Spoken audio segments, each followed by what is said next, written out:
Mga kwentong pambata ng mga Ingles. Ang Mainiping Reyna. Noong unang panahon, sa isang malayong kaharian, nakatira si Haring Trevor at ang kanyang magandang reynang si Helia. Mahal ng buong kaharian si Trevor dahil sa pagiging mabuti at makatarungan niya. Pero ang kanyang asawa ay kinamumuhian dahil sa pagkamainipin nito. Bakit ang tagal-tagal mo namang tirintasin ang buhok ko? Pasensya na po, kamahalan. Mahirap lang po gawin ang ayos na ito. At sino ka para sagutin ang reyna? Umalis ka na agad sa palasyong ito. Oh, Helia. Bakit mo naman ginawa yun? Ginawa niya ang makakaya niya. Napakabagal niyang kumilos. Kailangan mong maging mapagpasensya, mahal. May mga oras na ang kawalang pasensya ng reyna ay nakakasira sa kapayapaan at ang kawawang hari ang gumagawa ng paraan upang maayos ang sitwasyon. Helia, hindi mo dapat pinagsalitaan ng ministro ng ganon. Napakabagal nilang makipag-usap, kaya kinakailangan nilang bilisang magsalita. Kung bibilisan nila, hindi ko na sila maiintindihan. Eto, Helia, may dala akong magugustuhan mo. Lilies! Mga paborito ko! Nag-iisip si Haring Trevor kung paano ipapaunawa sa asawa niya ang maging mapagpasensya. Isang araw, naglibot-libot siya habang nag-iisip ng malalim tungkol kay Helia. Hindi ko maintindihan. Mas mabait siya at kalugod-lugod siya bago kami ikinasal. Oo, mainipin na rin siya dati pero parang mas lumala siya ngayon at parang mas nagiging masama na siya. Nagbago siya matapos niyang maging isang reyna. Ano kaya yun? Ako po Isang sanggol? Saan ka nang galing? Oh, nakakaawa ka naman. Iuuwi na lang kita. Yung totoo, nasan ba si Trevor? Kaninang-kanina pa siya umalis. Pero 10 minuto pa lang ang nakakalipas. Ano? Sinusubukan mo bang sumagot? Sa akin? Helia! Tingnan mo! Nakakita ako ng sanggol na lumulutang sa sapa. Isang sanggol? Pero paano? May sulat! Sa kung sino mang makakakita sa aking sanggol, nakikiusap akong alagaan niyo siya. Naguluhan ng labis ang mag-asawa. Ngunit napamahal sa hari ang bata at nagdesisyon itong palakihin siya sa palasyo. Papangalanan kitang Lian. Si Lian ay isang mabait at mapagmahal na bata. At sa paglipas ng panahon, lumaki siya bilang isang kaaya-ayang dalaga. Pasensya na. Ayos ka lang ba? Opo. Salamat, kamahalan. Napakabait niya. Siya na kaya ang magsusuot ng maalamat na korona? Tahimik! Kapag narinig ka ng reyna, tiyak na ikukulong niya tayo. Magtrabaho na lang tayo at umiwas sa chismis. Pasaway ka. Tunay nga na mayroong espesyal na koronang nakatago sa palasyo. Ang korona raw ay magliliwanag at makapagbibigay ng kapangyarihan sa nararapat na tao. Ngunit ilang taon na itong hindi nagliliwanag. Ito ang nakapagpagalit sa reyna. Isang araw, pilyong nilibot ni Lian ang kabuuan ng malaking palasyo. Sa pag-iikot niya, ay napunta siya sa ipinagbabawal na tore. Wow! Napakahaba ng lugar na ito. Oh! Ano itong malaking pinto? Lumapit siya at itinulak ang misteryosong pintuan ng buong lakas. Grabe, napakabigat nito. Bakit may korona rito? Habang nakatitig siya at palapit dito, ang korona ay unti-unting nagliwanag. Namangha siya ng gusto rito pero natakot siyang hawakan ito.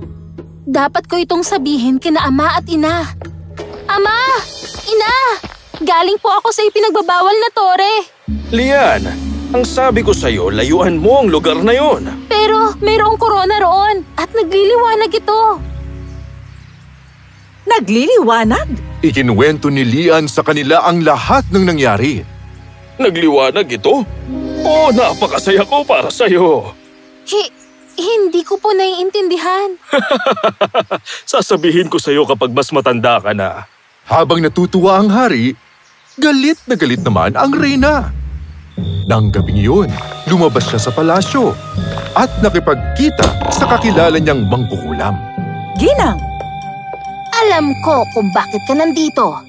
Ito ay dahil nagliwanag na ang korona, tama ba? ano ang kailangan kong gawin? Huwag kang mag-alala. Inihanda ko ang singsing na ito upang ilagay mo sa daliri ng iyong asawa. Dahil sa mahikang taglay niyan, kamumuhian niya si Lian at lahat ng mahawakan nito. Tumango si Helia at umalis sa lugar na iyon. Kinabukasan, pumunta siya sa kanyang asawa at isinuot ang singsing sa daliri nito. Oh, ano itong napakagandang bagay? Isang maliit na regalo mula sa akin? Ama! Ina! Tumingin si Haring Trevor kay Lian at napangiwi. Umepekto na ang mahika at nagsimula na siyang mainis sa boses ng dalaga. Lian, magsalita ka ng malumanay. Oh, patawad po. Gusto ko lang tikman niyo ang cake na ginawa ko. Ang alat nito! Paano mo naisip na bigyan ako ng ganito? Ano? Hindi. Matamis naman sa panlasa ko. At yan, nagsinungaling pa siya. Ang mahika sa singsing ang dahilan kung bakit naglasang maalat ang matamis na cake. At ganong paraan nito sinisira ang lahat ng ibinibigay ni Lian sa hari, kaya mas kinamumuhian pa siya nito. Sa paglipas ng mga araw, ang kawawang si Lian ay hindi na pinapansin ng reyna at kinamumuhian na siya ng hari. Kaya naman, mas madalas na siyang mapag-isa. Baka nahihirapan lang sila sa pamumuno ng kaharian. Lalayo muna ako hanggang gumaan na ang pakiramdam nila. Tulad ng isang malungkot na araw, binisita niya ang silid na pinalalagyan ng mahiwagang korona. Isa itong napakagandang korona. Ano kayang magiging itsura nito sa akin? Talaga namang... Anong nangyayari? Ako ay masusuot lang ng karapat-dapat. Sino ka ba? Ako ang maalamat na korona na sasagot sa tanong na gusto mong malaman. Isa lang naman ang gusto ko malaman. Yun ay, bakit kakaiba kumilos sa mga magulang ko ngayon? At sinabi ng korona kay Lian ang lahat ng tungkol sa mahiwagang singsing at sa kanyang ina. Kung ganun, hindi ako kinamumuhian ni Ama. Sumpa lamang yun. Pero gusto ni Ina na makuha ang korona. Hindi. Hindi ang iyong ina ang may gusto ng korona, kundi ang mangkukulam. Ang iyong ina ay mainipin, oo. Pero isa pa rin siyang kahanga-hanga at mabuting tao. Sinabi ng korona na ginamit ng masamang mangkukulam ang kahinaan ni Helia laban sa sarili nito. Kaya nasa ilalim siya ng sumpa ng mangkukulam sa mga lumipas na taon. Gustong pamunuan ng mangkukulam ang kaharian gamit ang kapangyarihan ko. Pero masyado itong malakas para sa kanya. Kaya ginamit niya si Helia upang makontrol ako. Paano natin mapuputol ang sumpa kay Ina? Siya mismo ang sisira nito sa pagkakatuto niyang maging mapagpasensya. Nag-isip si Lian ng paraan at nakaisip na siya ng magandang ideya. Paborito ni Ina ang mga lilis. Baka kung matututunan niyang mag-alaga nito at maging mapagpasensya sa kanila, mapuputol na ang sumpa. Pero paano ako makakakuha nun? Tanungin mo ako at makukuha mo ito gamit ang aking mahika. Gamit ang mahika ng korona, gumawa si Lian ng hardin na puno ng mga kulay rosas na lilis. Kinahapunan, dumaan ang reyna at nakita ang hardin. Nagustuhan niya agad ang mga ito at ibinilin agad sa mga hardinero na alagaan ng mga ito. Kaya, nang bumisita si Lian sa hardin, hindi siya natuwa nang makita na ang mga hardinero ang nagtatrabaho sa hardin at hindi ang kanyang ina. Oh, hindi! Hindi dapat ganito ang mangyayari. Maswerte si Lian. At hindi rin gusto ng mga hardinero si Helia. Kaya naman di nila inalaga ang mabuti ang mga lilis. Kaya, nang bumisita uli sa hardin ng reyna, nagalit siya nang makitang nalalanta na ang ibang mga bulaklak. Kung hindi nyo kayang alagaan ang mga lilis, ako na lang ang gagawa. Wala nang pwedeng makalapit dito. At, sa tuwa ni Lian, Ang reyna ay nakikitang araw-araw na nagtatrabaho sa hardin. Mahirap ito sa una. Gumawa ulit ng hakbang ang mangkukulam upang kamuhian ni Helia ang mga bulaklak. Pero dahil sa matinding pagmamahal ni Helia, hindi niya magawang kamuhian ang mga ito. Ang pagiging mapagpasensya sa mga bulaklak ay nagdulot din ng pagiging mapagpasensya niya sa iba. Pasensya na po kamahalan, pero matatagalan pa po ang pagluluto. Oh, ayos lang yon. Nagpaluto ako ng bagong uri ng sabaw, kaya huwag mo siyang madaliin. Napansin ng lahat ang pagbabago ni Helia at nagsimula na silang maging malapit sa kanya. Isang araw, nakaupo si Helia sa hardin nang umupo si Lian sa tabi niya. Ina, hindi pa po ba namumulaklak ang mga lilis?